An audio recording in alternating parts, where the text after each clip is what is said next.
Hey guys, this is your these are your video notes for section 5.1. I've actually gone ahead and filled them all in already and uploaded them, but didn't include a video component yet. So I just copied the problems down on a separate sheet of paper so that I could walk you guys through the solutions, or how I simplified these rational exponent expressions. So this is the model number 1, and I'm just going to go through these pretty quickly because at this point you guys are probably really comfortable with the exponent rules. So if you'll recall, when we multiply exponents that have a common base, the sort of shortcut is we add the exponents together. So here when I do that, I want to think about having a common denominator here, right? So 1/2 I could write as 2/4, and then I keep my base of 7, I add my exponents, and so the new exponent is 3/4. Here I do not have a common base, nor do I have a common exponent. So I have to sort of like think about this is one factor, this is another factor, and I can square them separately. Remember, we cannot do that if this were like a sum or difference, right? I can't distribute the square. But if I just multiply this all by itself, which is what squaring means, I would have 6 to the 1/2 squared, which is 6 to the 2/2, times 4 to the 1/3 squared, which is 4 to the 2/3. So I can clean that up a little bit and just say that 6 times 4 to 2/3. Make sure, sorry, I made that a little large. It looks almost like a mixed number. This is your exponent. Make sure you do not wrap that in parentheses. That is not a 24, right? It's a 6 times a 4 to the 2/3. So that's probably a better way to write it. This here, I can do some creative things here. Here, even though I don't have a common base, I actually have a common exponent. And when you have a common exponent, you can actually multiply your base and keep the exponent. So it's one of those cool things that works out how you split factors. So in this case, rather than raising these separately to the 5th power, I'm going to raise their product, which is 12 to the 5th power, and then raise that power to the -1/5 power. Our power of a power rule says that we can multiply those exponents, right? So that's going to give us a -5/5, which is just -1. And a negative power says take the reciprocal of that base. So in this case, we have 1/12. Here again, so this is the quotient of powers. So when we take the quotient of 2 powers, and again, I'm going to kind of plan ahead in here and rewrite that exponent of 1 as 3/3, then we keep our base and we subtract our exponents. And the last one for this, for the first problem, we have a quotient. So this is power of a quotient versus quotient of powers.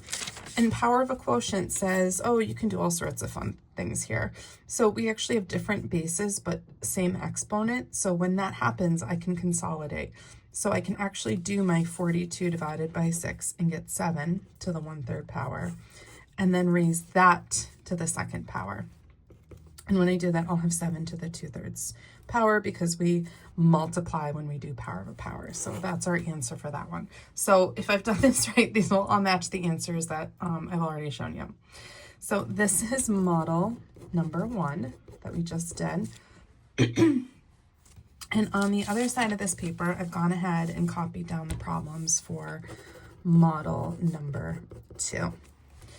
So the first question up here, we are adding 2 powers, and we can only add like terms. So if we think back to what this looked like when we were first learning how to, just looking for some Post-it notes, and I don't have any, when we were first learning how to combine like terms way back in like pre-algebra, you probably learned that, like, 2x, let me find a pen that works here, 2x plus 3 does not equal 5x, right? Because these are not like terms. So when we're adding like terms, they have to have the same exponents to the same powers. And that is also going to be true of our roots. So even though radical 6 is not a variable, we treat it just like we treat other radical 6s. So if I were to add these together, I would have 2 radical 6s because they sort of each exist solo here, right? So I have 1 radical 6, I'm adding it to another radical 6, I get 2 radical 6. So that's the approach we want to have, is we want to think about the fact that radical 6s can be added to other radical 6s, but they can't be added to other terms that are not like terms. So keeping that approach in mind here, I have 1/4 root of 10 plus 7/4 roots of 10. So when I add those together, I'm going to have 8/4 roots of 10. And 10 doesn't have any perfect powers or perfect fourth powers, so I can't actually clean that up at all. I'm just going to leave that alone. Similarly here, my 8 to the 1/5 power, that is sort of like that, the piece that makes these like terms, right? The coefficient says how many I have. So what I'm counting is 8 to the 1/5 powers. And here I have 2 of them, and here I have 10 of them. So together I have 12 of them. And again, this is not 12 times 8 to the 1/2 power. This is 12 times 8 to the 1/2 power. So make sure that the parentheses are separating that 12 of the 8. You could also just put a dot between those. So this one's a little wonky because it looks like we can't subtract them, but we actually can. We just need to clean this guy up a little bit. So in order to even be asked to subtract those, assuming it's possible, I would expect that I can simplify this so that a 2 is left under the in the radicand. And for that to happen, I want to think about what's 54 divided by 2, right?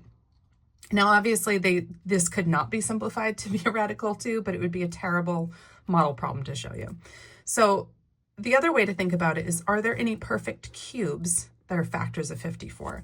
And as it turns out, 27 is a perfect cube, and it is half of 54. So I'm going to split this radical into the perfect cube component and then the leftover component.